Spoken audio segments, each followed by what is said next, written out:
Today on a special rambling about cars, we're talking electric vehicles, lots of electric vehicles, electric trucks, what's going on there, electric sports cars, electrified vehicles. It's an electrified episode, and we might have a few internal combustion things to discuss here and there.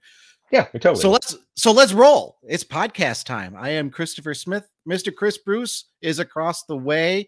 And yes, we have a very special guest coming back to rambling about cars. Hey guys, how are you?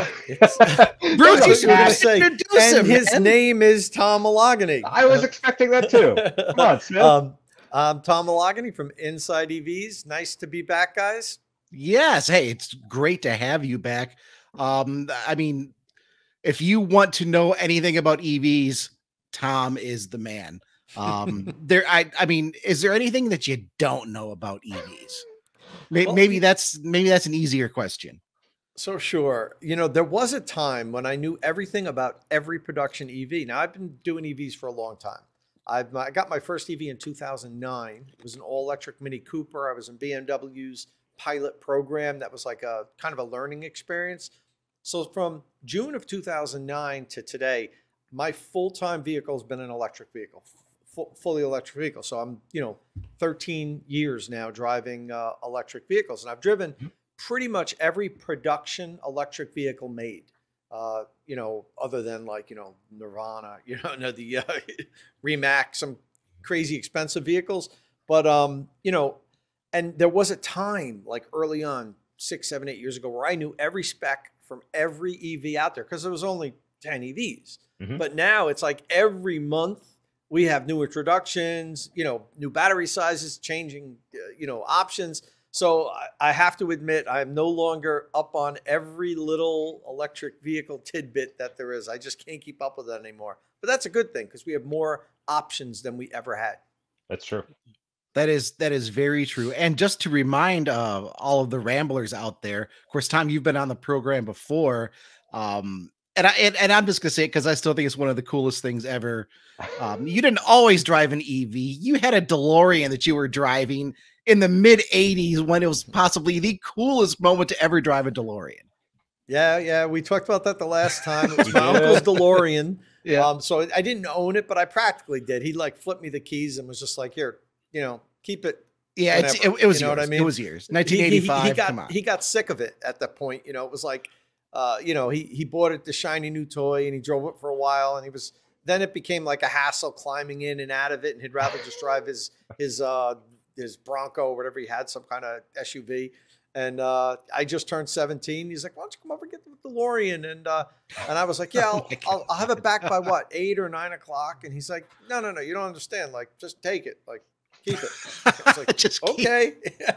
Okay. So that was a lot of fun. That's one of those stories I could listen to over and over and over. Yeah, 17. No, just take the DeLorean. Yeah. And I've also had some really cool combustion vehicles. I've always been a car enthusiast. I own 2 Honda CRX SIs. That's maybe my favorite car of all time, honestly. Yeah. I'd love, if I had endless money, I'd love to find one, buy one, convert it to an EV. That would be like my dream. But I had 2 Honda CRX SIs. And on the 86 SI, I had it all black. I put a nitrous oxide kit on it. So that threw it an extra 50 horsepower. It only had 91 horsepower to begin with. So I was like adding 50% more horsepower. And that thing just hauled. It only weighed 1,800 pounds and had 150 horsepower. So that was a lot of fun. And I also had a 93 twin turbo Mazda RX-7. And that car was a blast. So poor Bruce. Bruce is silently weeping inside right now. Yes, I am. 2001 Porsche Boxster S. Of course, a 1978 Volare. So we can't forget that. Well, I'm totally on board with that. Now you've taken us into tangent land, so we have to do this. There is a vague, possible, maybe chance you might be buying a Ford Model A soon. And you and I were talking about it, and you said you would convert that to electric. And that sounds so damn cool. So Yep. Yeah. So I'm in the process of negotiating with my neighbor. My neighbor passed away. He was an older gentleman, really nice guy. I was really good friends with him. And I'm talking to his estate now. And they live out of state, and they don't really want to be hassled too much with the property. So I'm going to buy it as is. It needs a lot of work. There's 2 barns on the property. So I happened to go over and peek in one of the barns, and there was all kind of crazy cool stuff in there. There was like a 1941 Ford tractor that's in great shape, and a bunch of stuff. There's a Model A sitting in there too that I sent you a picture of. Now, I'm getting some feedback from the family that one of the grandchildren may want to come up and trailer that away. Okay. So, and that's fine, and because he said when he was younger, he used to work on it with his grandfather. So, I mean, I would never separate something like that from family members. But, the initial conversations we had was, look, buy it and assume everything on the property. Like just we don't even want to come up and clean anything out. So we'll see. Really nice people. I really feel bad that the guy passed away. He's a really nice guy, old farmer. He owns, this is like farming country where I live. And he owns 18 acres behind the property that I'm not buying. That's farmland. So that's why he has a bunch of tractors and a bunch of old farming equipment and everything. But yeah, I mean, it's still possible that I'll end up getting that. And I almost hope the family comes and takes it. Number one, because they should. It's the family's car, and I think it's been in the family. Like it might have been, like they might be the original owners of this thing, and it's been in their family that long. And number two, like I know that I will spend way more money on that than I have to spend on a project like that, and I will like convert it to electric and have it all refurbished and restored, and like I'll end up dumping like $40,000 into the thing. You know what I mean? Which is what it would cost to do it right, and really restore it and put a battery and electric motor in it and everything. So we'll see. I almost hope they come and take it so I don't have another project that I don't have time for. I know exactly how you feel. You could buy a wreck Nissan Leaf and just like transplant the powertrain in there. I mean, originally I was looking, because you and I were talking about this, like it made 40 horsepower originally. So, anything is kind of an upgrade at this point. Could you just imagine like, a Leaf powertrain and a Model A? That could just be and let me just say, it's too much power. Like, honestly, I would, put like a 50 kilowatt hour, 40 kilowatt hour battery pack in there, maybe even 35, somewhere in that range with a, an electric motor that had like 50 horsepower, and it would still be too fast. It would be. So, Bruce is always the devil on your shoulder when it comes to car stuff. Go ahead, dude. Smith, you should get that 86 Jag. You should get that. Go ahead. V12. Yeah, you should buy that. I tell you that all the time, man. Yeah. It's not my money. I don't. I'm actually glad we're starting the podcast this way, because I mean, this brings really great context to you, Tom. And it's why I value your opinion over everybody else when it comes to EVs, because you have that internal combustion experience, that internal combustion passion. So you're coming at it in my point of view with like the bright, broad frame of mind, and you add all of this extra context to it. And we should probably talk a little bit about some of the EVs that we're going to talk about here today. Should we do that? Maybe we probably should. Where are we going to start, Bruce? But Smith, before we cut in, I want to add one thing. Yeah, I think too often the perception is that people that are electric vehicle advocates aren't car guys. That too frequently, they're tree huggers, they're greenies, they're XYZ. They get put in a bucket. That's not the case. Honestly, I know a lot of my EV aficionados, a lot of my friends that are into EVs are also just car guys that have been into cars their whole life, like me. So, I'm glad you pointed that out, that you like that, but I just want to let you know, I'm not alone. Like there's a lot of people that are really into EVs that have been into cars their whole life. It's not like the Prius, the Prius people all just translated and went into EVs now. It's actual really car guys too like them. No, I mean, I've seen that for quite a while, and I think that's becoming more mainstream now. I see more and more on social media, like Ram Revolution that we're about to talk about. I was going through comments on our Motor One article, and I don't think there was anything like negative that I saw. And a year or maybe 2 years ago or 3 years ago, like when Ford was talking about Lightning and Cybertruck, it was just, oh, that's not a real truck. That's not a bloody blah, blah, blah. And it's like, here's Ram, maybe the truckiest truck that ever trucked, right? With just the larger than life kind of persona. And here are people saying, hey, you know what? That's pretty cool. I kind of like that. It sounds like it'll be a pretty neat truck. All of these positive comments. Now, of course, we talked about the truck last week on last week's show, which you can go see where, Bruce? Podcast at motor1.com, Motor One Podcasts on YouTube, and motor1.com, the website. So it just depends on where you want to find it, but we're all over the place. As long as you search Motor One and podcasts, you will find us. And you should also go over to InsideEVs, and then Tom has State of Charge. Okay, you should do that too. Yeah, there are so many things that we're going to be plugging through this episode. But Ram Revolution, we were talking about it last week. We've learned a little bit more about it since then. We know now that it's not a near production concept. It is just more of an abstract kind of concept vehicle. We know that the production version, or Ram's electric truck, will have a gasoline range extending engine as part of the package. Well, but Tom, an option, right? As an option, yeah, not all. Yeah, it has an option.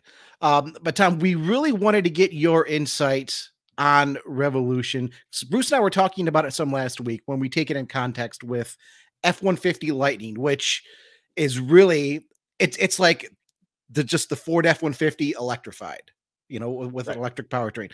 And then you have the Chevy Silverado SS, or not SS, but Silverado EV.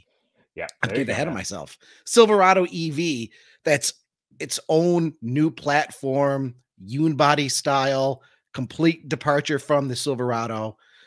And now here comes Ram Revolution, which is a concept here. It has styling similar to the Silverado EV, I think, but Ram still made it a point in their press release to note that this is a body on frame vehicle. Mm-hmm. And then you have, of course, Rivian. The Cybertruck is eventually going to be here. It's kind of ironic that it's not here yet while we're talking about these other, but where is Ram falling in the grand scheme of this? Are they coming to the party late? Because I know that was sort of the thought process going along, but maybe they're getting to the party just in time. I don't know. I would love to hear your take on where Ram is falling, as we're just getting more and more electric trucks now. Yeah, so that's interesting because I hear a lot of people talking, and I have a lot of some of the really hardened EV supporters talking about how manufacturers are late, like the ones that don't have a lot of electric vehicles for sale now. And while I'm a huge supporter of electric vehicles, I kind of disagree with that. I don't think Ram's late. I think they had to get a strong electric vehicle program rolling. You know, there's time to do it. It's getting late is what I would say. But now that they've announced this and kind of given us the time frame of 2025-ish, I don't think that's late. Don't forget, we're at less than nationwide. We're at under 10% electric vehicle adoption on new vehicle sales. So it's still a very small percent of overall sales. Now it's increasing dramatically year over year.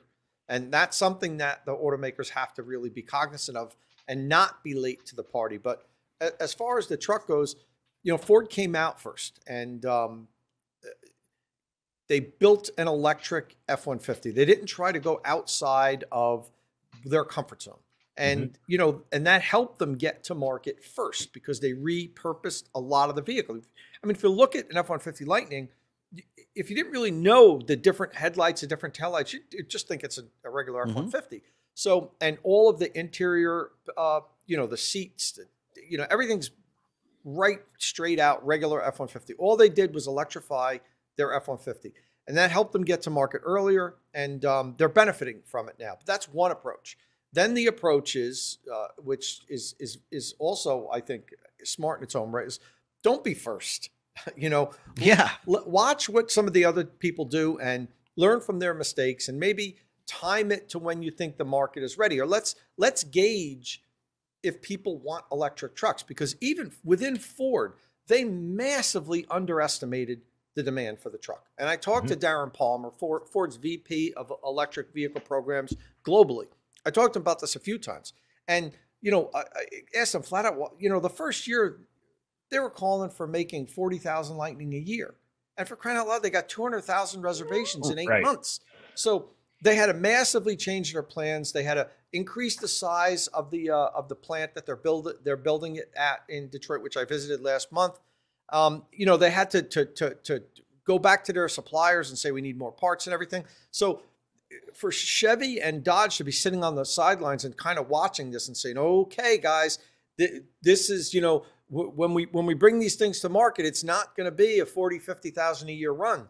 We got to hit the ground running to be able to make, you know, 100,000, 200,000 of these. So now they have time to negotiate contracts with their suppliers, get enough batteries, get enough parts. So, you know, they're probably going to hit the ground running, say, better than what Ford did. And so there's advantages to come into the dance a little bit later. You know, if you were to say that, oh, this is coming out in 2030, I'd say, oh, God, that's too late. But, you know, it's given them more time to engineer it to do things that, say, Ford couldn't do, like rear wheel steering. That's a great option on a big vehicle like this.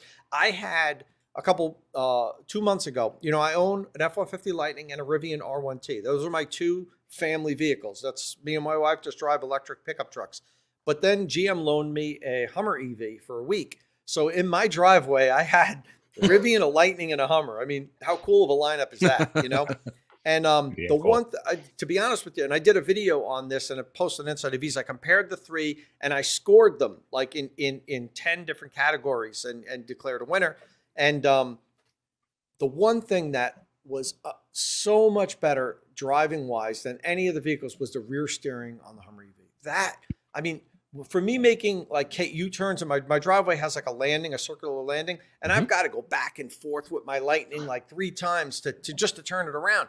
And the Hummer was just like one swing back up and drive out. It was like, it makes such a difference. So that rear steering, that's something that coming a little bit late to the party, you're going to be able to have the same with Chevy. Chevy's going to have that for the Silverado, and GMC is going to have it, their electric pickup truck. That's something you can't engineer in like, you know, 14 months, like what Ford put the Lightning together in. Having a dedicated platform, that takes time. So, you know, Ford got the jump on them. They got out there first, but now we expect the Silverado to be that much better than the Lightning. And quite honestly, we don't know a lot about the Ram yet. Let's face it. This is a concept. They floated a lot of stuff about having a 3rd row seating and, you know, the flip down seats and we talked about that last week, Seth. Yeah, some cool concepts, but we don't really know what's going to be in this truck. We don't know how far it's going to go, the battery size. They're saying up to 350 kilowatt charging. That's great if it's true. A lot of people say that, and then it comes to market, it's less. Their 800 volt battery system, very good that they're doing that. That's one of the things Ford couldn't do by coming to market early, but Ford's next generation, which I think is going to come out around 2025, is going to have an 800 volt battery. They haven't formally announced it, but I've put enough pieces together with the people I've talked at Ford and some of the information that I've gotten that's going to be, they're going to have an 800 volt system by then. So the Silverado I expect to be a better electric vehicle than the Lightning, and I do expect Dodge's truck to be even better than the Silverado. It should be. You know, they're having more time to engineer it, and you know, that's the way it should be. And then hopefully, you know, Ford will one-up them with the 2nd generation Lightning and other electric trucks. They're gonna electrify the Ranger, you know, probably the Maverick. You know, so you know, this is the way it should be. And there are advantages to come in the market later. I'm glad you mentioned Ford here, because that was something that I was talking a little bit about last week. So we kind of flip it around. Ford certainly did get to the market ahead of General Motors and Ram with the full-size pickup truck, an electric truck. And it really is an F-150, you know, it's like a standard F-150 with electric motors. But we know Ford, like you just said, we know Ford is coming out with a next generation truck. I mean, Farley teased it a while ago when he made it a point to say there's another electric truck different than this one that's coming. And that's going to be more, like okay, this is our new platform that's going to be different from F-150. But in that respect, Ford then might be coming to the party late. Maybe they came too early with the Lightning, and now they're going to have Chevrolet with their, I guess, quote unquote, next gen Silverado EV truck, and Ram potentially with their next gen EV truck. Maybe Ford is coming to the party last. I don't know. What's kind of your take there? No, I don't think so. I think that it was very wise of them to jump out. Number one, it's giving the brand an image that they're cutting edge technology, that they're ahead of the pack. They're first. And don't forget, you can't minimize how much they're learning from this truck. That the other manufacturers, they've got a fleet of, a couple hundred vehicles out there that they're driving around beta testing. Ford's got, by the end of next year, we'll have, well over 100,000, maybe 140, 150,000 customers with vehicles on the road where they're getting real world data from. They're learning about the batteries. They're learning about the capacity. Like, it's one of the things that Darren Palmer and I talked about how much of the usable capacity should the vehicle have as compared to the total capacity. And he said, look, we're monitoring this on our fleet, and we're going to learn exactly what the right balance of usable capacity versus total capacity is. And he said, we might end up opening up more of the battery based on what we're learning from our customers' uses. So, I'm not going to, agree with the fact that, or say that I believe that they came too early. There's negatives to that, but I think the positives way outweigh the negatives in Ford's case. Look, they're getting so much good press from the Lightning. Let's face it. I mean, they're winning every freaking award there is. The Motor Trend, the award that just came out today, North American Truck of the Year. They won. Wait, you're teasing our next segment. Oh, well, okay. We'll talk about that next segment. But they're winning like every award there is, and and I own the truck, and I'll tell you, I have the Rivian R1T and I have the Lightning, and when I got them, my plan was to buy both of them, drive them for a while, make some content, and then probably sell one of them. And honestly, I fully believed I was going to sell the Lightning. I fully believed that the Rivian was just going to be too cool, because the Rivian is a cool truck. I mean, everywhere I go, there's a crowd of people walking around me, ask me questions about it and everything. Nobody even notices the Lightning anymore. It's like they just think it's a black F-150. And there's a cool factor to that. You know what I mean? It's like a hip, really cool vehicle. But I'm telling you now, after owning them for like 6 months, if you put a gun to my head today, I think I would have to say, no, I'm going to keep the Lightning over the Rivian. I haven't made up my mind yet, but it's won me over. It is a fantastic vehicle. And for long road trips, like if I'm going to drive hundreds of miles, the Lightning is absolutely the vehicle to take over the Rivian. Okay. Well, that's I guess another interesting point there that maybe we can talk about a little bit. We do have, we've been talking about the Detroit automakers, right? Ram, Ford, General Motors. Rivian is out there. Tesla, Cybertruck, sooner or later, it's going to be there. It's got to come eventually, right? Of course, there's the Lordstown Endurance. Once Detroit eventually. Canoe, yeah, pickup truck. I pre-ordered one of those, by the way. There are a lot of other young companies out there. What's that? I said, are you getting a refund on that? I was being an asshole. I'm sorry. Oh, no, that's coming. I'm telling you, that's coming. Okay. With Detroit, with Detroit picking up speed here in the electric truck realm, will these younger companies have to really innovate more to try to garner attention, or will they just kind of fade out of existence? You're loving the Rivian. Yeah, it's going to be harder for the startups. Once the OEMs are mass producing, the legacy brands, the major brands are mass producing EVs, it's going to be that much harder for startups to get traction. We know that. The companies like Lucid and Rivian that are, they're producing already. They're kind of struggling. Fisker is coming to market now.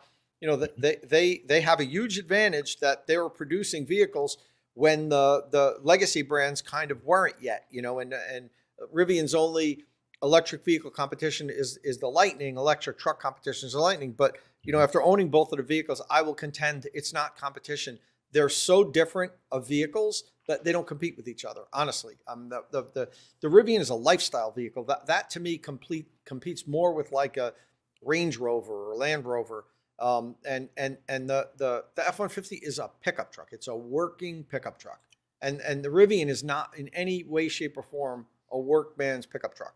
So, you know, they really don't cross compete as much as people assume they do because they're the first two electric pickup trucks out there. Right. But yes, you're 100% right.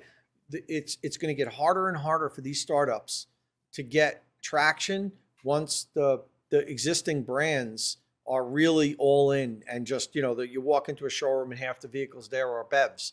It's going to be much harder for the startups to sell their case at that point.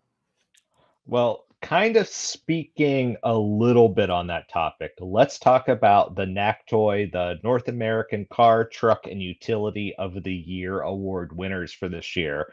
Because as we're recording this episode, those announcements just came out today. And so let's go through them. And because there are a lot of EVs there are some non-EVs there.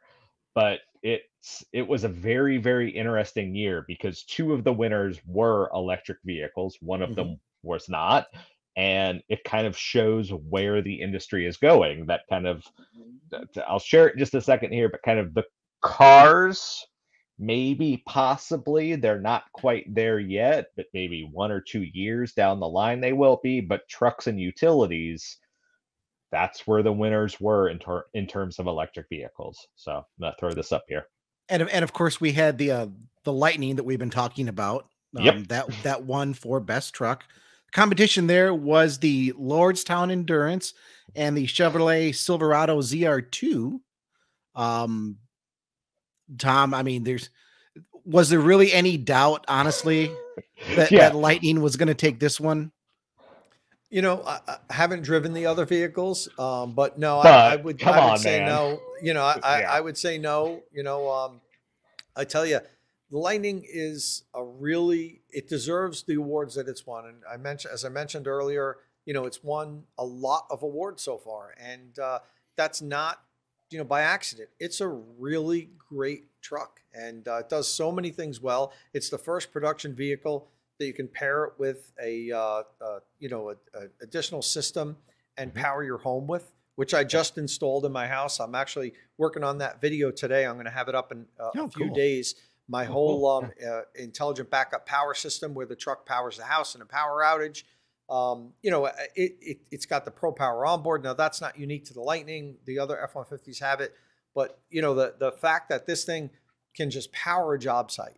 You could build a house in the middle of the woods and, you know, drive your truck up there and like you've got more power than any of your tools could ever need.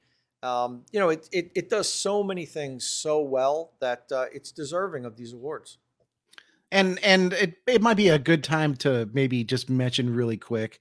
I know there have been some YouTubers that have said, "Oh, it doesn't work. It doesn't work. It doesn't work in the cold." You mean like your regular car where the battery dies when it's 5 degrees outside, or like the diesel truck that you have where the diesel gels when it gets really cold? And then in the really cold climates, what do people do? They plug in their vehicles with engine block heaters to keep them warm. And then you're trying to tow and the range gets cut way down when you're trying to tow. You mean like your fuel mileage that goes from 17 to like 9 when you're towing a car with your truck? I just had to jump in there and say that because I'm finding these arguments just more and more nonsensical every day. It's like, well, you know, combustion vehicles don't do as good in the cold. Combustion vehicles don't do as good towing. It's like, you're 100% right. But, you know, to be fair, there are things that a Lightning won't do as well as a gas or combustion pickup truck. You know, it's, you know, but I think then people focus on like the one Achilles heel and say, it's rubbish. You know, I can't tow, you know, from North Dakota to Texas twice a month, you know, 10,000 pounds without having to stop 18 times. And you're right. Yeah, you're right. But, you know, it doesn't have to do every single thing better. It might not be good for you because you need it to tow 10,000 pounds, 800 miles. For me, if I needed to, if the only thing I would ever need to do is, let's say I bought a boat and I wanted to tow it down to the New Jersey shore, which is like 80 miles away, whatever. Under any circumstance, any size boat that I can tow with that thing, I'd be able to take it to the shore and back. So for me, it would work. But, you know, we have to understand it's not going to check every single box and be better. It's going to be, you know, better, better, worse, better, worse, better, you know. So, you know, there are things, cold weather. Electric vehicles don't perform as well in the cold weather. Their range is reduced, but, you know, which we're going to talk about a little bit later. I've done a little bit of work, little bit of work with that.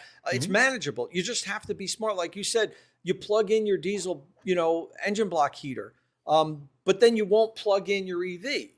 You'll complain that, you know, oh, it doesn't, you know, the range got cut by 40% because I cold soaked it in negative 5 degrees Fahrenheit for 18 hours and then hopped in it. Well, if you were to just run even a 120 volt extension cord out there, the vehicle would have been keeping its battery warm and you know, and then instead of losing 40% of your range, you would have lost 28%, you know, 25, 28%, which makes a big difference. So, you know, but a lot of people on YouTube, you know that, and I'm on YouTube. So, you know, you have to put me in that pile for a little bit, at least. It's all about getting views, and the sensational videos get views. Put disaster in your title and it gets more views. It could be the same video. So, you know, towing disaster gets 300,000 views, you know, towing success got 10,000 views, you know. So, hey, Smith, listen to him.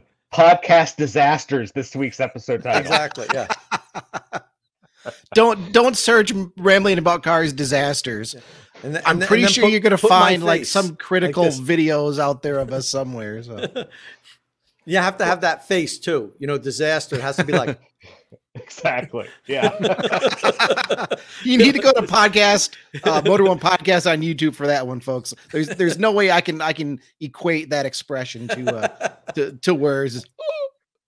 Oh yeah, I forgot there are people on just the audio. We have Spotify. We have lots of great fans on Spotify, on Apple, on Google.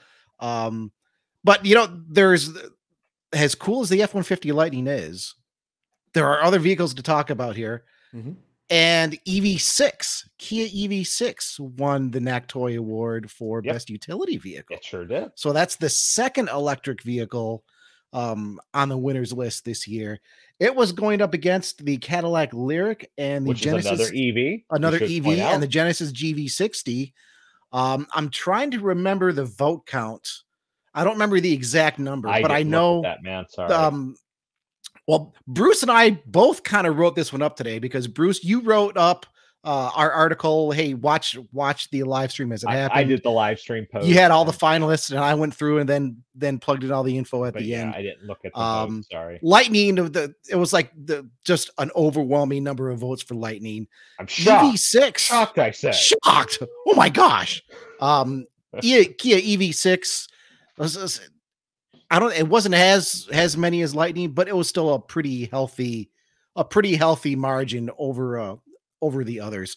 I haven't had a chance to drive this car yet, and I really want to because I think it looks fantastic. I would rather have this than the Ioniq 5, to be honest. Even the Ioniq 5N when it comes out, it looks fantastic. It's got great performance in GT guys, and even has just the standard model.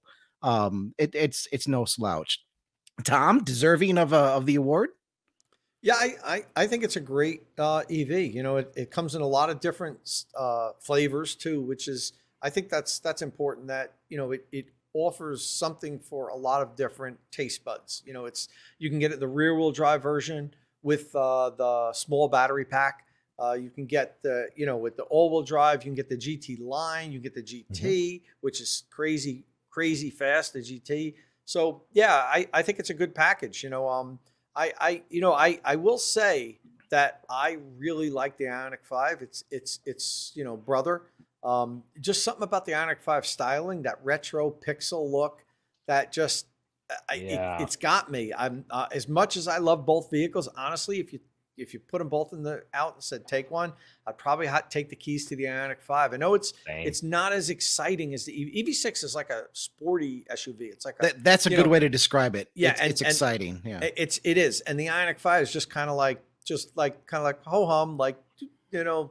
But to me, it just does it for me. I don't know what it is. It's just from the first time I saw it, I was like, wow, that looks good. And then I got one to drive. I mean, I've driven them many times, but when I had one for extended drive, I was just like, yeah, I would buy one of these. Like, you know, if I didn't have 2 electric trucks on order, I would maybe this might be in my garage. So, but yeah, I mean, the EV6 charges exceptionally like the Ioniq 5 does. It can charge, you know, to 80% in 18 minutes.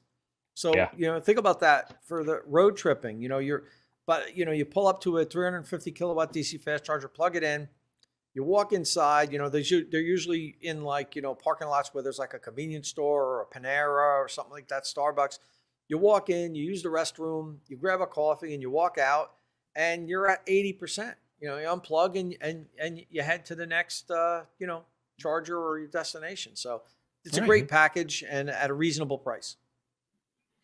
So, Tom, I have what might be a complicated question, what might not be a complicated question for you, because we haven't talked about it. So the Acura Integra won Best Car, and it was going up against an electric vehicle. It was going up against what, the G80 EV, the G80, and what was the third?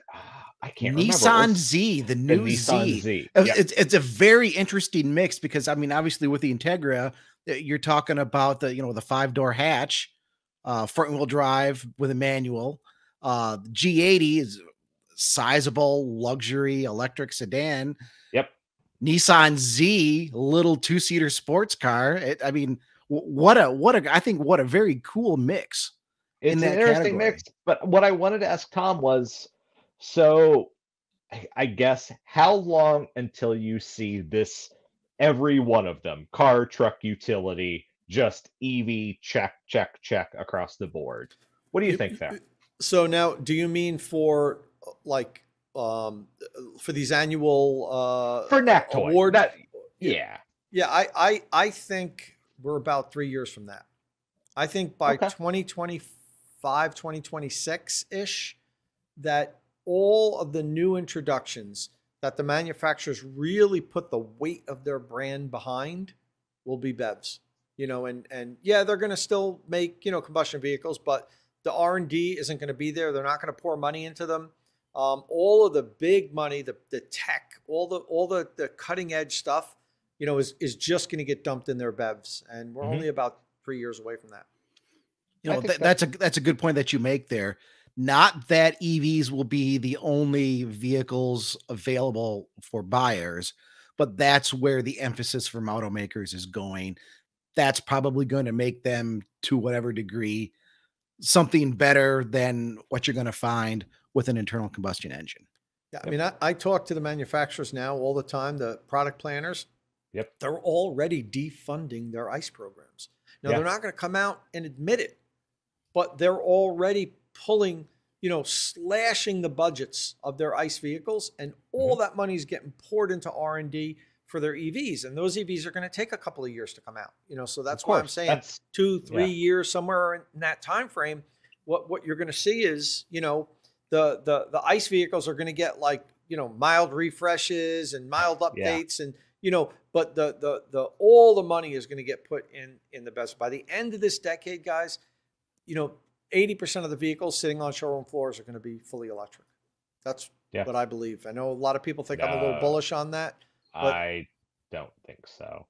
All right. Well, I mean, I've been doing this job for 11, 12 years now. No, you're right.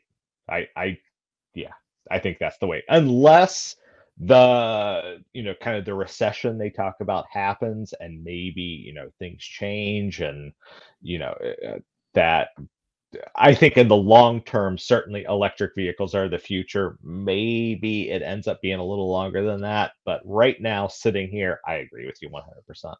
And you know what makes me really believe that? And it isn't just that I'm bullish on electric vehicles. It's the conversations I have with the companies and the product planners. And, you know, like I make it a point when I go on the media drives, at the dinners, you sit down, you talk to the product planners and the people, the representatives of the company, and I really try to feel them out about long-term electric vehicle plans, and especially after you have a couple drinks and you start talking about, where do you guys really think you're going to be in 8 years, 7, 8 years, and you hear how internally in the company there's power struggles and there's people are deciding how much to cut from this program, put in this program, but I almost always get to the point where I get some information that tells me they're looking at towards the end of this decade to go all in on electric vehicles. And, Totally. And that's every manufacturer. And yeah, there's ones that have come out and said, we're going to be fully electric by 2030s at Volvo and, even Porsche. Yeah. What Porsche said by, I think at 2030, 80% of their sales will be fully electric, not electrified, fully electric. That's Porsche. Yeah. No, and that's 7 years from now. That's crazy.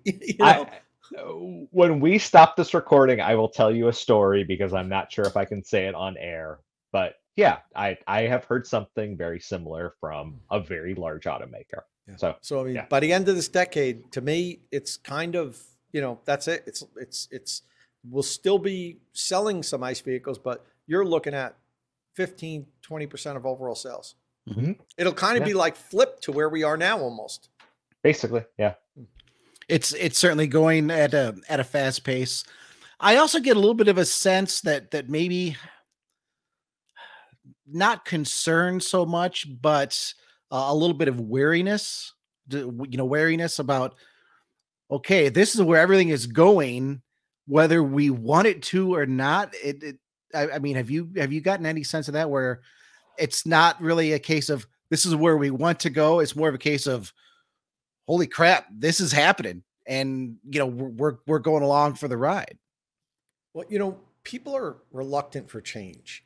And, a lot of people, and one of the worst things that I think is for electric vehicle adoption is when you hear these, we're banning cars, banning gas cars by this date or whatever, and that makes people feel like, they're being told what to do. And they are, something's being taken away from them. I like my ICE, even though like nobody likes going to a gas station and filling up with diesel or gas and, giving that guy your 70, 80 bucks or whatever it is, nobody likes doing that. But we also don't like being told what we can and can't buy.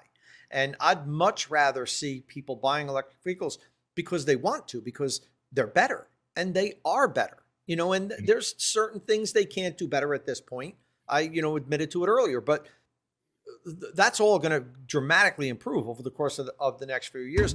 Prices are going to come down on EVs. Ranges are going to be longer. Charging is going to be faster. They're going to be so much better in 5 years than what they are now.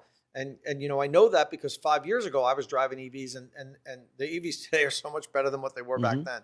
So, I think that's the issue, guys, is that, we don't like being told what to do. Particularly Americans don't like being told what to do, but I don't think anybody does.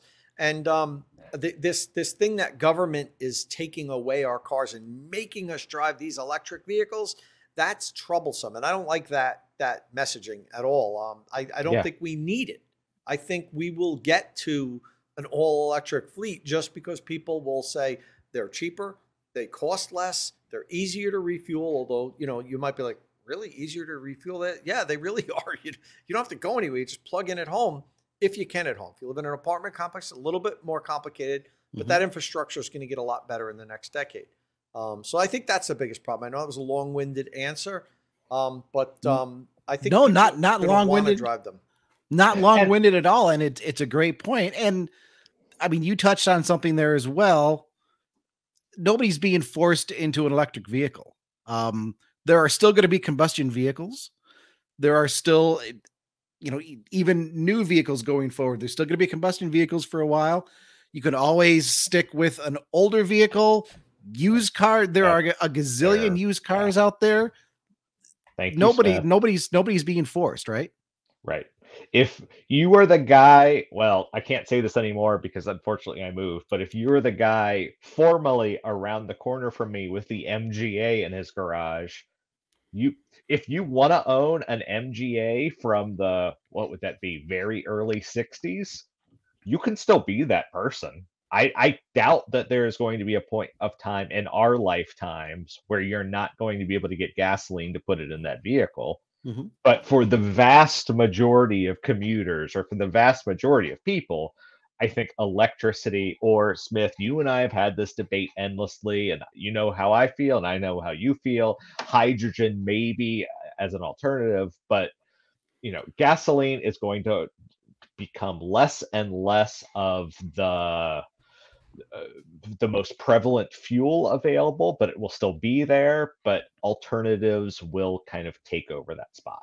I see an electric future where battery electric and then hydrogen fuel cell electric have a relationship similar to gasoline and diesel today.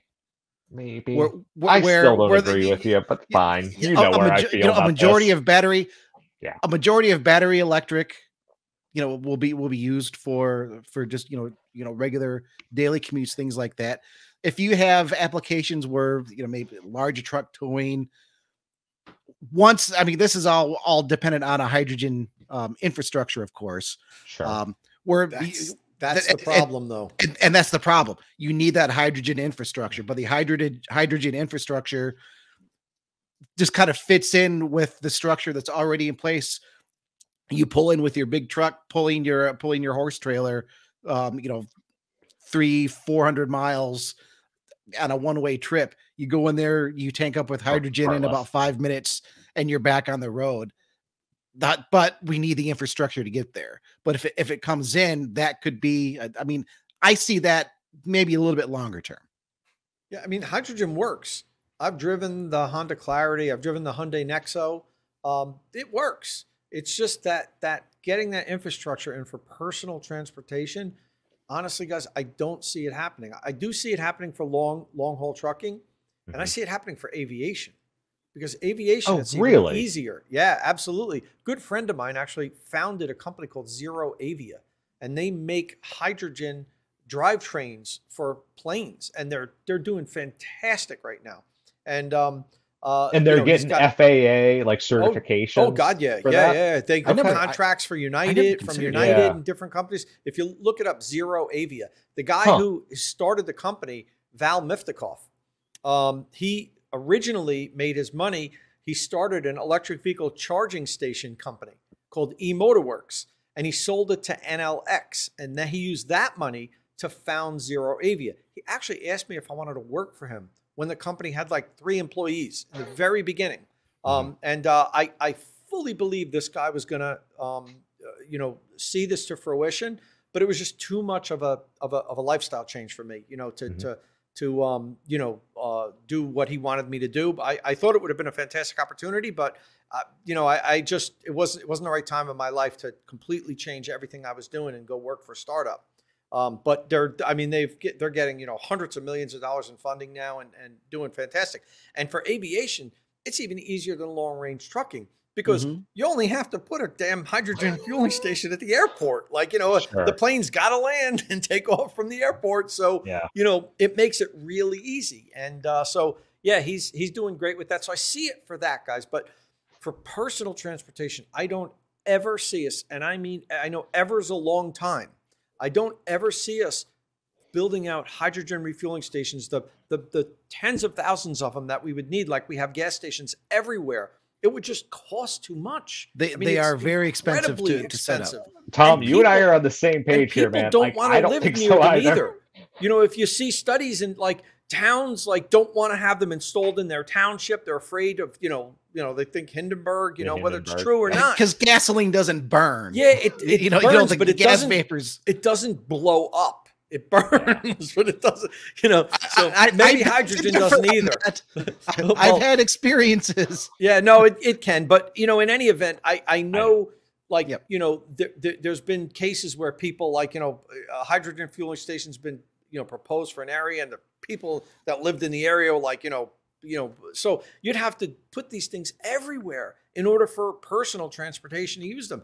I just don't see that ever happening, but I do see it being a piece of the puzzle, with long haul trucking, with aviation, maybe other uses, but I don't think we're ever going to get in a hydrogen car, you know, in your garage and it's going to be your daily driver. Maybe Sorry, I'm wrong. Smith. You and Could be. we continue to disagree on this one, man. Could be. Hey, we'll see where we're at in like, you know, another 70 or 80 years. I'll still be around. So you're gonna be around 80 years, man. You're healthier than me. well, no, I'm not healthy. I'm just banking on technology by then, Okay. you know, being to the point where I can just download into my robot body. There you go. Okay. Well, let's talk about another vehicle right now. We should move on. As we're getting a little bit longer. Corvette. Yep, that's exactly what I was about to pull up. Since we're talking electrification, of course, we know the Corvette E-Ray hybrid is coming. Yep, Chevrolet told us as much. And we just, was it yesterday? I think we got some spy photos. Today, man. They were today? Okay. Yeah, we're today. Sorry. I need that robot body soon, man, because the mental capacity up here, it's starting to go. More importantly, though, we got an official teaser from Chevrolet. Yeah. And the debut is, as of recording, what? Next Wednesday? January 17th is when it's going to debut. So I think it's next Friday as of we're recording, if I'm not mistaken. But yeah. January 17th. Basically next week or maybe earlier the following week. Yeah. When will then be now? Soon. And I mean, if you haven't seen it already, you can go to motor1.com and just type Corvette. If it's not already up on the main page, you can see the spy photos, you can see the teasers. More importantly, you can see Chevrolet's Corvette E-Ray visualizer that accidentally leaked online and was up there for a little bit before it was taken down. So big surprise to everybody. It looks like a Corvette. It actually looks a lot like a Z06. It's like a Z06 and a standard Stingray kind of melded together. It's got Z06 parts and it's got standard Stingray parts, and it's got a completely different powertrain underneath. It's got the wider, the wider stance, especially at the back. Yep. It's got the Z06 style side intakes. The front fascia, I haven't had a really crystal clear look at the front fascia, but I believe that's basically Z06 as well. At the back, though, instead of the center exit exhaust, it has the typical Stingray exhaust. Yep. That's because and we're saying this like it's already debuted. So we should clarify, it hasn't debuted. This is what we've heard, and it's most likely the case. It'll have the 6.2 liter V8 from the Stingray with an electric motor driving the front wheels. And we don't obviously know power or anything yet, but it's a big deal. Why is it a big deal? Because it will be the first electrified Corvette. Yep. And this is all-wheel drive Corvette. And the first all-wheel drive Corvette. So, and that's coming just around the corner. And as we move to an electric future, Tom, I got to go back to you again. Are you taking, if you had a choice between this or Z06, which one are you taking? I don't know, to be honest with you. You know, I'm not a big fan. I'm not a big fan of the hybrids. You know, I think, you know, it only should be one way or the other. And I'm also not a fan of the name. I'm sick of manufacturers just sticking an E in front of it or an I, you know, BMW the Jaguar I-Pace, it's the intelligent one. The E. Tom, didn't you help to talk about the i3 and do promotion and stuff for that? Well, not really. I mean, I was a customer, but you know, I did speak a lot about it. I'd never worked for BMW, but Gotcha. I mean, I still think it's a great little EV. You know, I mean, it had its flaws. It should have went further. It was very expensive, but I mean, carbon fiber frame and all the stuff they did. I mean, it's a technological marvel, the i3. It really is. You know, it didn't kind of looked a little frumpy, but you know, anyway, no, I was just kind of, no, but I mean, the naming, I just why couldn't they just give it a cool name? Like, to me, the E-Ray, just stop making a big deal. Like every automaker photo we get with an electric vehicle or a hybrid, there's always there has to be, it's obligatory. 3 or 4 shots of somebody standing there with a charging cord about to plug it in. It's do you get photos of your Ram 1500 where they're standing at the fuel pump about to fuel it up? Exactly. No. So, you know, that bothers me a little bit. I don't love the name. And honestly, I would just want an all electric, you know, I mean, you know, we've seen that, you know, all electric sports cars, you know, can be incredibly powerful and fast, and you know, and all that, and you know, it's just like, just enough with it. Just make a fully you know, combustion one, and then just jump to a fully electric one. I don't know, you know, having two powertrains. Does it have two motors up front or one? I haven't really followed this. We don't know yet. We don't know for sure bet yet. It has two, like the BMW i8 had. Mm-hmm. We don't know for sure. I mean, we've heard that the V8 will drive the rear wheels, electric power will drive the front, giving it all-wheel drive. Yep. We don't know power levels yet. It's rumored to be 600, maybe a little bit over 600, somewhere a little around over there. 600. I bet you more than that. All-wheel drive. Yeah. It could well be quicker in a straight line than the Z06. I'm sure. Tom, I'm sure they'll have a mode where you could drive it just as front-wheel drive on the electric for a while. I'm glad you said that. Are you working for Chevy PR? Like, I'm sure they'll have that. And what a perfect segue, because you know, the teaser the teaser also showed something called stealth mode. It was just like a quick, like maybe a 1 second look across the interior infotainment screen, where they're putting it into stealth mode. So if it's in, I mean, what else could stealth mode be than just running on all electric, even if it's only for like 5 or 6 miles, which, if that's the case, and the electric motor's driving the front wheels, this would be the first front wheel drive Corvette too. Look at that. Yeah. Reverse donuts, anybody? Just make it a BEV and it'll be stealth mode all the time. And when you stomp on it, you know, you'll get 900 horsepower, Fury. I mean, my Rivian, my R1T, it's got 835 horsepower. It's a pickup truck, 935 pound-feet of torque. It'll run a quarter mile in like 11.7. Like, like electric is has unbelievable performance. You don't need the combustion engine for that. Still sell it because people will want that, but make it in both flavors. Why not, Chevy? And it'll be an easier transition than just completely eliminating the combustion version one day, which they will, and it'll be fully electric. But you know, to me, it would be probably be a better performance car if it was all electric. Well, I feel like with electrification in the Corvette, I see something similar, and this is just pure speculation here on my part. But I've been to Corvette events. I've talked with Corvette enthusiasts. A lot of them are higher in the age bracket. The C8 is bringing in new buyers for sure. But I got the impression that the Z06 is the Corvette C8 that Chevrolet wanted to start with. But it's like, no, if we come out with a mid-engine car with this high revving V8 that sounds unlike any other Corvette, it's just going to be too much for our target buyers to take in one swoop. So here's our LT2 pushrod, 6.2 liter V8. You get the Corvette sound that you know and love in this new package. And I mean, I talked to a lot of enthusiasts that were into it. I talked to some that weren't. I talked to some Corvette people that are like, no, the last real Corvette was a C6 because it had round tail lights. You know, it's, you get that with every enthusiast group.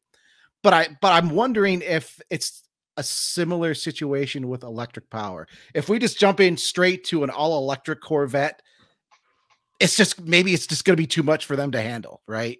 Well, maybe you're bringing new buyers, though. I'm not saying eliminate the gas one. I'm saying, you know, sell them both at the same time, and you're bringing a whole nother crowd of Corvette buyers, and let people, you know, buy the one that they want, you know. And I mean, I just think that would be fantastic. You know, what a performer it would be, and it would be great for the brand to offer a Corvette in both flavors. That would be my preference over a hybrid, you know, plug-in hybrid version, in my opinion. You know, I'm just not a big fan of having these two powertrains. It adds complexity. Now you have now you have even more parts that are going to fail, more maintenance that you need, more, you know, complication. And One That's of a the good point. beauties of BEVs is they're so simple. You know, you've got a big And- battery, you know, and that's something couple I of think, motors and electronic controlling it, you know. and that's something I think people are going to realize over time as BEVs are more mainstream. Um, I don't have to get the oil changed. No, I don't have to do a coolant flush. No. Oh, well, I just paid $800 to have the water pump repaired on my car. No, you don't need to do that here. There's No so many maintenance. things. Oh, my oxygen sensors are bad. They're $150 a piece. Nope. You don't need to do that. Far fewer rotating parts. You don't have Yeah. to worry about someone stealing your cat. Yeah. You know, Yeah. now don't get me wrong, things will break on electric vehicles. Oh, sure. You'll need repairs, okay? But the regular maintenance items, things that regularly wear out and things you have to maintain, it goes away. I mean, I've driven over 400,000 miles now on the 7 EVs that I've owned since 2009. And the only thing I ever had to do is tires and wiper blades. Now things have broken and things were fixed under warranty. You know, certain things broke. My charge port door stopped working on the Tesla, and you know, I mean, there are things that will break. But think of the maintenance. You know, in 400,000 miles, I had no oil changes, no tune-ups, no air filters. You know, and you know, my brackets on my muffler rotted out on my Tacoma. And the muffler bent down. I had to have the exhaust fixed. It was like $600. Like that stuff just goes away with EVs, and it's tires and wiper blades. No more busting your knuckles in AutoZone's parking lot at 8 in the night, borrowing tools to replace the lower radiator hose that popped while you were trying to get home from work. Yeah, it's a different world. Refueling. Think of the refueling cost. What you save over time. My Lightning and my Rivian cost me about $19 at home to fully charge it.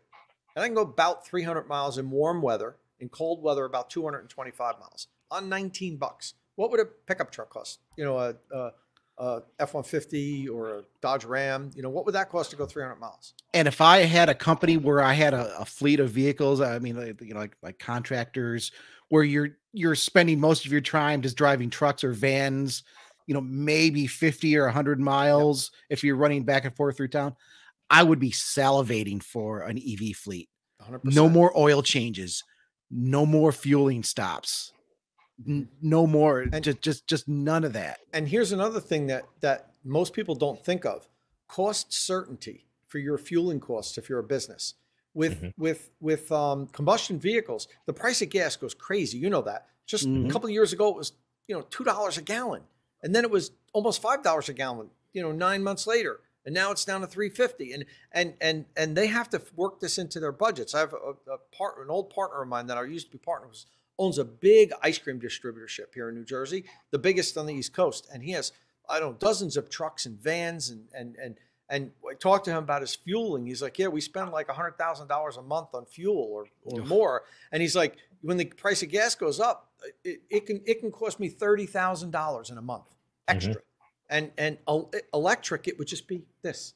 It would never go up and down. Now, over time, it gradually goes up, the cost of electricity, but it's a gradual, steady climb. It's not this. So for businesses, that's fantastic. When you have cost certainty for the refueling of your fleet, besides the fact that it costs less, the cost certainty is important also. Yeah. Well, Tom, I hope you saved your voice, because you get to be the star of the show for our last segment here. I'm not singing. No. I'm not going to ask you to sing, because you drove over the holidays roughly 200, I think a little bit over 200 miles from what you said, from your home in New Jersey to your in-laws' home in Vermont. And you did a video about that in your Ford F-150 Lightning. And it was a fascinating vehicle, and we wanted to talk to you about it, because it was you and it was your wife, and you were driving this long distance. And there was a lot of interesting stuff to talk about, not only about Ford Blue Cruise, which is something, Smith, you and I talked about a while ago, but I don't know if you and I have ever talked about with someone who's actually used it. but also EV in general, EVs in the cold, EVs in the Northeast where it's especially cold. And this was the worst time in the world because this is when my pipes froze. So screw you, Christmas. Tell us how you really feel, Bruce. So, or I guess I shouldn't say screw you. Screw you, bomb cyclone. That's how I feel about you. Christmas is fine. The bomb cyclone can go do something to itself. I need the sensor thing. I'm getting that and like a little laugh box here. That's coming right. soon. So, Tom, I have questions for you about this. I've watched this video, a little bit, and well, let's tell folks where they can go watch the video at. Sure. Well, Tom, it's your channel and it's on InsideEVs, so please tell people. Yeah, so the video is embedded on my channel. I have a channel called State of Charge. It's mostly about electric vehicle charging. That's really specifically, but I also will put up my personal vehicle driving up on that channel also. Most of the time when I'll do like first drive videos or whatever, that'll be for InsideEVs. But I'm here in my garage. You can see all these charging stations behind me, chargers. My wheelhouse is reviewing charging equipment. So this video is on State of Charge. But yeah, over Christmas, I decided every Christmas I go up to Vermont. My in-laws are in Vermont. Their house is about 205 miles from here. And the thing is, I really didn't plan to do this video. I had just seen so many people posting videos about the lightning, about how the winter range is so bad. And, some people are saying you lose 50% of your range and, it's unusable. And so I said, you know what, let me make a video. Let me see if we can make it. I really didn't know if we were going to make it because it's over 200 miles. It was 17 degrees out. I had just you could see it in the video, see the tires. I just replaced the stock General Grabbers with BF Goodrich KO2s. So now I've got these beefy all-terrain tires on there. So I'm adding rolling resistance. It's 17 degrees. I'm doing an elevation climb from my house to their house of over 1,000 feet. So everything's working to go. Driving at highway speed. So, everything's kind of working against you. And I wasn't trying to definitely make it. Are going to have. Yeah, I wasn't trying to make it. Like if I got 50% of the way there and I realized we probably weren't going to make it, I was going to pull into a charger for like 10, 15 minutes and I was going to record it and say, yeah, we're charging. But after we got halfway there, I realized, we had like 100 miles to go and it was still saying we had 107 miles of range. So I'm like, okay, we can do this. And we did. I arrived. I actually drove for an extra 5 miles when we got up to Vermont. Yeah, that's me and my wife, just because I really wanted to drain the battery down to like almost nothing to see how far it would go in 17 degrees at 70 miles an hour. And so I ended up driving 211 miles and it had 5 miles of remaining range. And that's, in kind of the worst case situation. Excuse me. So yeah, that's me. And I drove just about the whole way with hands-free Blue Cruise, which worked great. You could see me kind of moving my hands around there. And yeah, the Lightning did it just fine. But I set the vehicle up to succeed. Number one, I plugged it in the night before, so I let it precondition the battery, pre-warm the battery. I made sure the tires were inflated to the proper PSI, to the manufacturer's spec PSI. In the winter, when it gets cold, especially when it gets really cold, like what happened, we went from, 35 degrees down to, overnight it was at 0, so when you drop 30 degrees like that, even though the tires were set at the right temperature, all of a sudden I got out to the truck and there were 4 pounds, light of what they should be. So I filled them back up, and that's all really important to maximize your range. You should do the things, you should set yourself up to succeed rather than just cold soak the battery in 0 degrees for 2 days, hop in it, and then drive 80 miles an hour in a headwind and say, oh my God, it's not, it won't go 300 miles anymore. I don't want to be a jerk here, I guess, but I will say go to InsideEVs and look at some of Tom's stories because he is being very kind and he is calling out a very specific video that he reacted to, and he did a fantastic job reacting to. Yes. And I think it did very good in terms of traffic for InsideEVs. And even if it didn't, it was fantastically written because he took a YouTube channel to task bit by bit, point by point, and explained this person had an F-150 Lightning. Tom clearly has an F-150 Lightning that he and his wife are driving in this video, and he kind of explained why this person did things wrong. So I'm going to be kind and not call out that channel. Well, and Tom, I mean, you said it best. Set it up for success versus setting up for failure. Yes. So in other words, if you want to, you can easily fail. Oh, well, I mean, I'm sure if I were to go out into the garage right now, just straight jump into my Mustang, which is 27 years old, 130,000 miles. It's been sitting for a month and a half in the garage. I know it's leaking oil. I know there's an antifreeze leak now. If I were to just jump into it, not gas it up, and just, I don't know, head to Arizona on a whim, do you think I would make it? I don't think so. It'd be a good video. I don't think so. Wait, good video. You could say disaster. Mustang fails. my 27-year-old Mustang with no oil because it leaked out, and no antifreeze because it leaked out, didn't make it. Like 2,000 miles. Ford, you're terrible. Yeah. Yeah. So that's the thing. As I said earlier, guys, you know, as much as an electric vehicle enthusiast as I am, they have weak points. You know, they have Achilles heels. And if you recognize that and you understand it and you prepare for success, the Lightning can do just about anything I need it to do. Again, like I said, you know, can it tow a 10,000-pound horse trailer from North Dakota to Texas, you know, 3 times a month? It's probably not the right vehicle for that. If you have to do that, get yourself a diesel, you know, F-350 or whatever, and you're better off. But I think the overwhelming amount of people that have pickup trucks, the Lightning would work for them. You know, but you have to be reasonable and understand the parameters and set it up to succeed. So, Tom, I'm going to ask you, I'm trying to find it as we get here. I think I found it just now. Yeah. So at the end of this video, and you and I kind of talked about this before the video started, you had 5 miles of range left once you got to your in-laws. Yeah. And you said, like, even in your comments and stuff like that, people asked about this. So I'm not talking out of turn here, but how did you get home? Because at the very end of the video, you show your wife drove it and she actually got even better fuel economy, or not fuel economy, I guess, range economy than you did. But how did you plug it in at your in-laws' house? Did you find a charger within 5 miles? What did you do? Tell us that story. Yeah, I'm disappointed that I didn't foresee that so many people would ask this question. Because if you look at the comments on my video, at least 20 people said, "Tom, what did you do when you got there?" And so I'm actually going to drive up there again in about a month in the winter, in February. And I'm going to take the Rivian this time. And I'm going to see if the Rivian will make it in similar conditions. And then I'm going to show what I did when I got there. So to make a long story short, as I told you guys, I've been driving EVs for 13 years now. I installed a level 2 240 volt charger at my in-laws' house like 10 years ago. Oh, you cheater. So how's that cheating? You shouldn't have said that, Tom, because you had me on the edge of my seat. Oh my God, I got to tune into the next video to see what happens. I just backed into the garage and plugged it in.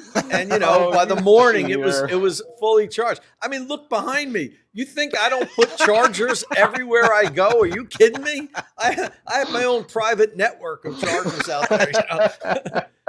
Take that, if you guys will let America. me, I'll put one in your garage in case I ever come out your way. I'm going to stop at Tom's charger. So that's all I did. I just plugged in in the garage. I pulled straight in. The chargers to the right, you can't see it. They had the garage door open for me. I plugged in, and you know we were fully charged by the next morning.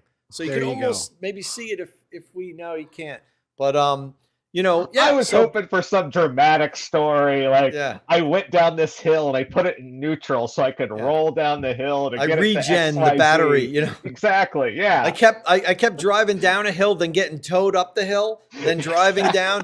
I did that like 1,000 times, and I was fully charged. So that's your next video, Tom. Yeah, that would be a, you know what, my podcast compadre Kyle Connor might do something like that. That's out of my wheelhouse. Okay. You know, I'll plug into the charger there and disaster. I had to drive down the same hill all day to charge my F-150 Lightning. But you know, I could have, if there wasn't a charger here, let's say, I could have just plugged it into a regular 120 volt outlet. The Lightning comes standard with, well, it used to. Now Ford bangs you $500 for it. When I bought my Lightning, it came standard with it.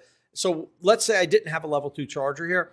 What I would have done was plugged it into a 120 volt outlet. And then the next day, let's say in the morning, because we didn't go out that day, we stayed there, had dinner and everything. The next day I would have had at least, 40 or 50 miles of range. I would have driven to there's a DC fast charger. Actually, they just installed one like 12 miles from my in-laws house. And I'd have gone there, plugged in, and in 30, 40 minutes, I'd have been up to 80, 85%, and then I'd have been good to go. But since I already installed the level 2 charger there, I just plugged in and I was all set. Man, I was hoping for such a good story. It is a good story. It is. It's just not the dramatic story I was Of course I had a charger installed there. Are you kidding me? Of course the king of charge has the charger. Well, of course. I think that does it for our show tonight, though. But yeah, that's a fantastic story. It's a fantastic video, and we'll link to it in this week's post so people can watch the whole thing. But Tom, thanks for joining us. I'll go ahead and give you the opportunity first to go ahead and promote everywhere you are. I know InsideEVs, State of Charge. Let people know where they can find you. Exactly. Yes. If you're at all interested in EVs, you need to listen to what Tom has to say.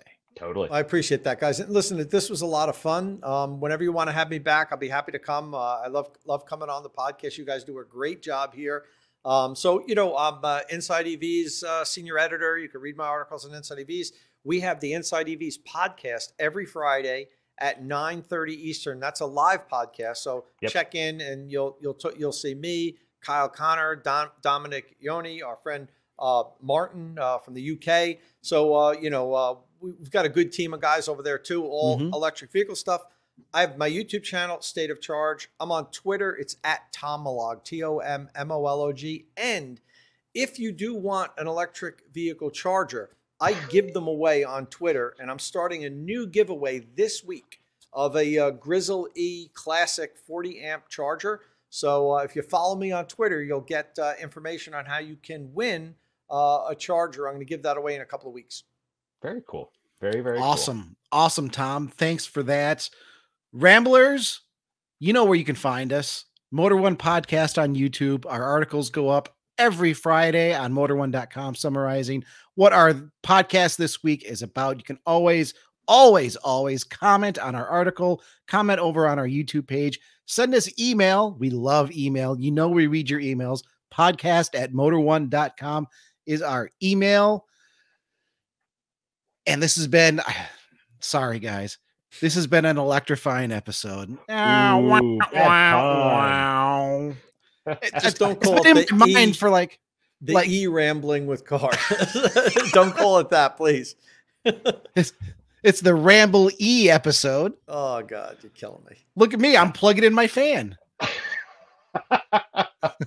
Well, with all of that, good afternoon, good evening, or good night. We appreciate all of our listeners, all of our commenters, all of our guests. Tom, thank you again so much for being on tonight. We really super appreciate you.